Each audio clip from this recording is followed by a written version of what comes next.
Bonjour, chef. Bonjour, mes enfants. Vraiment, vous êtes polis.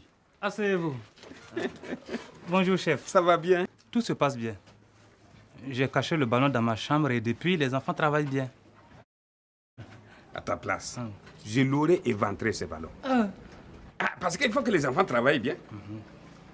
Et il faut que mon village progresse. Et je sais qu'avec toi, le village aura des instituteurs, des infirmiers, des docteurs, des ministres, des présidents. Et même des anciens combattants comme Bagassi. Ministre, c'est possible. Président, peut-être. Mais ancien combattant, ça, ce n'est pas possible. Comment ça, c'est pas possible? Toi, tu ne sais pas former des anciens combattants. C'est pas à l'école qu'on forme les anciens combattants. On les forme où? À la guerre. À la guerre. Tu as vu? Il a fallu que moi je vienne ici pour savoir ça.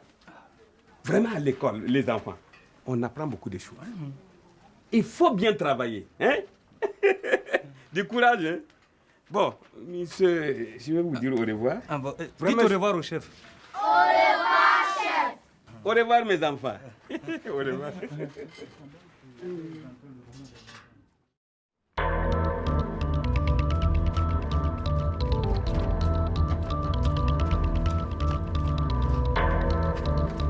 Hey. Ouvre la porte. Ouvre la... Arrête, arrête comment? Il a volé ma femme. Arrête.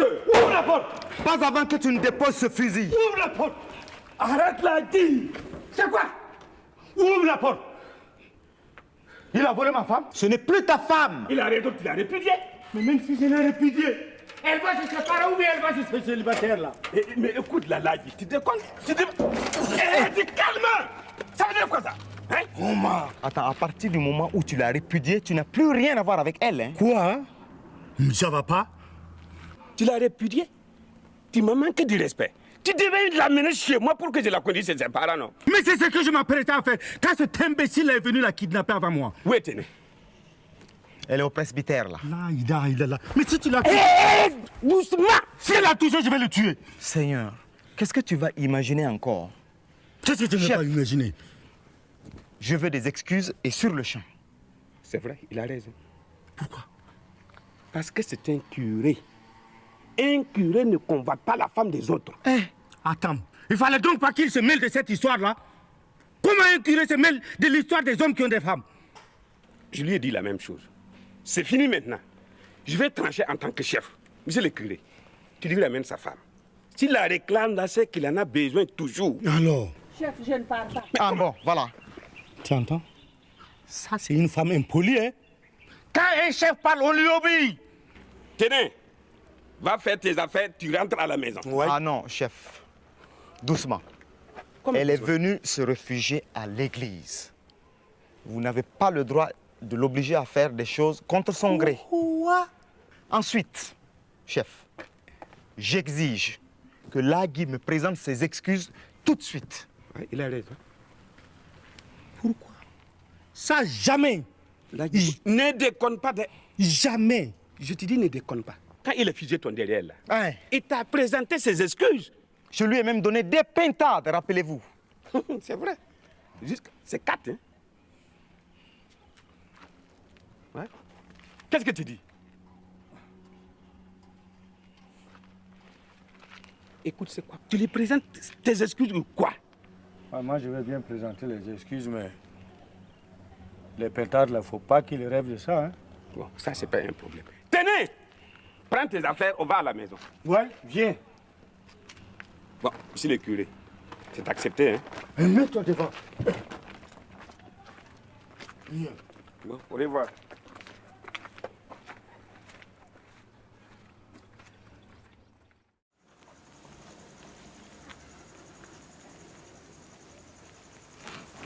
C'est des erreurs de jeunesse. Hein. Mais j'attendais le moment propice pour vous en parler. En 18 ans, tu n'as pas trouvé ce moment. Je sais que dans la vie, il y a des zones d'ombre comme ça qu'on hésite à révéler. Et que vas-tu faire de l'enfant? Il est chez mon cousin. Et d'ailleurs, arrêtons de parler de tout ça. Tu sais, Le chef nous a demandé de nous réconcilier. Et il faut qu'on en parle une bonne fois pour toutes. Si tu n'étais pas parti aujourd'hui, on n'en parlait pas. Là, ça, je ne suis pas d'accord. Maintenant, il faut qu'on sache tout et tout de suite. Et puis, elle est comme même sa mère. Elle est belle comme moi ou bien elle est moche comme... Tenez. Marie, ne me provoque pas. Tu as compris? Je ne vais quand même pas me suicider parce que là, il y a eu un enfant dehors. Qui sait s'il n'y en a pas d'autres ailleurs? Hey, arrête de me chercher la bagarre. Tu m'entends? Bon, écoutez, puisque vous voulez m'écarter de la réconciliation, moi, je vais aller faire mon tour. Ouais, c'est ça.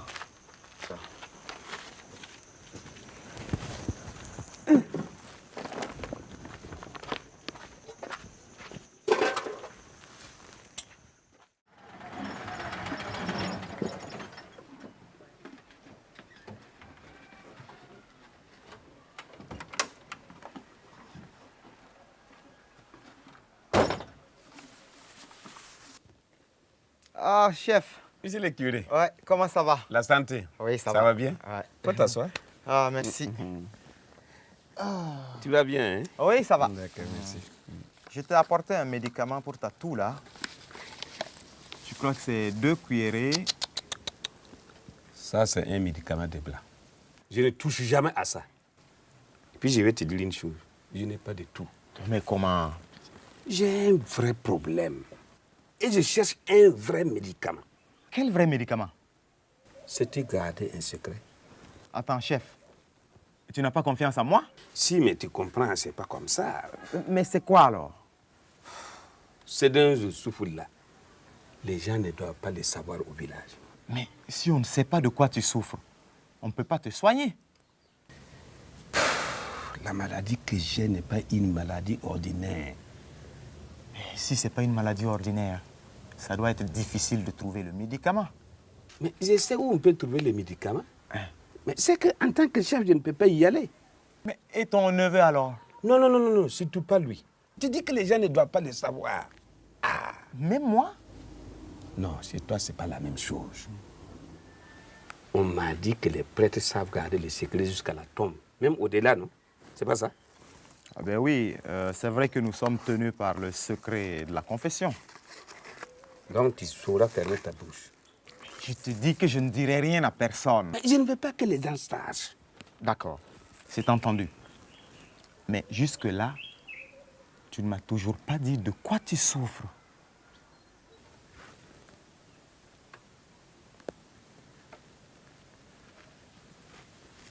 Je ne parle plus.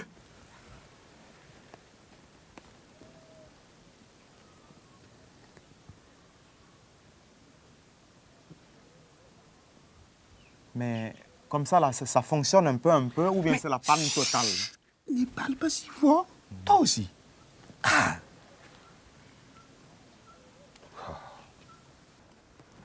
Donc c'est pour ça que tu mangeais la soupe au piment la dernière fois, là? Voilà. Le piment, c'est un aphrodisiaque. C'est pour ça, depuis une semaine, je les croque, mais c'est sans effet. J'utilise toutes les astuces pour tromper ma femme, pour qu'elle ne sache pas que je suis impuissant. Mais elle commence à s'impatienter.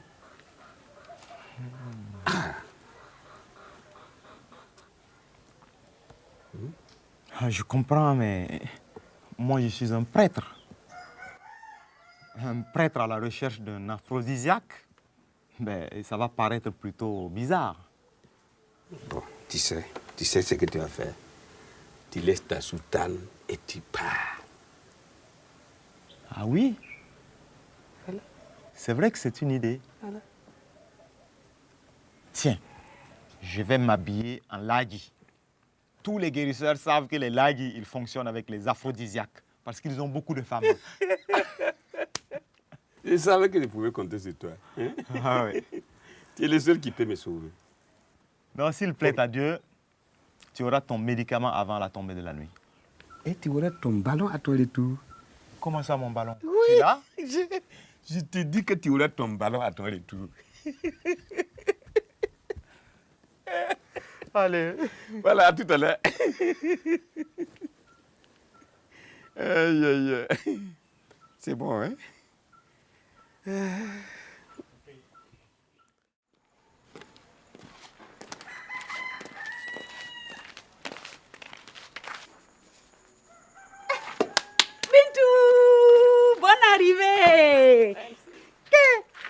qu'il y a? Tu viens comme ça, tu ne préviens pas. Hein?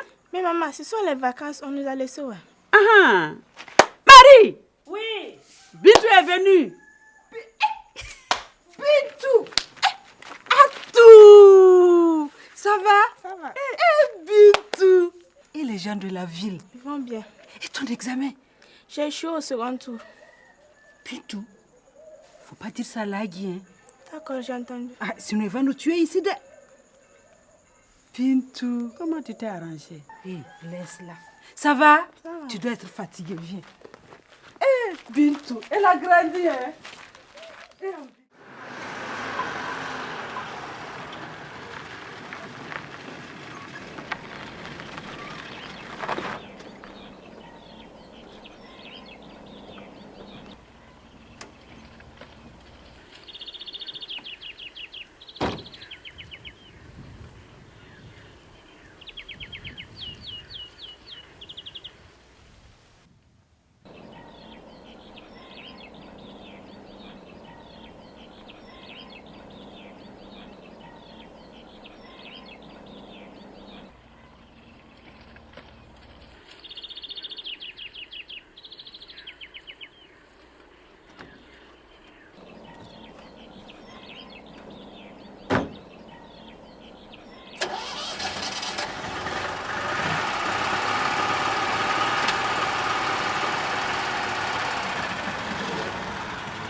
Dans la nuit noire, Cali votre bois. Elle marchait toute seule.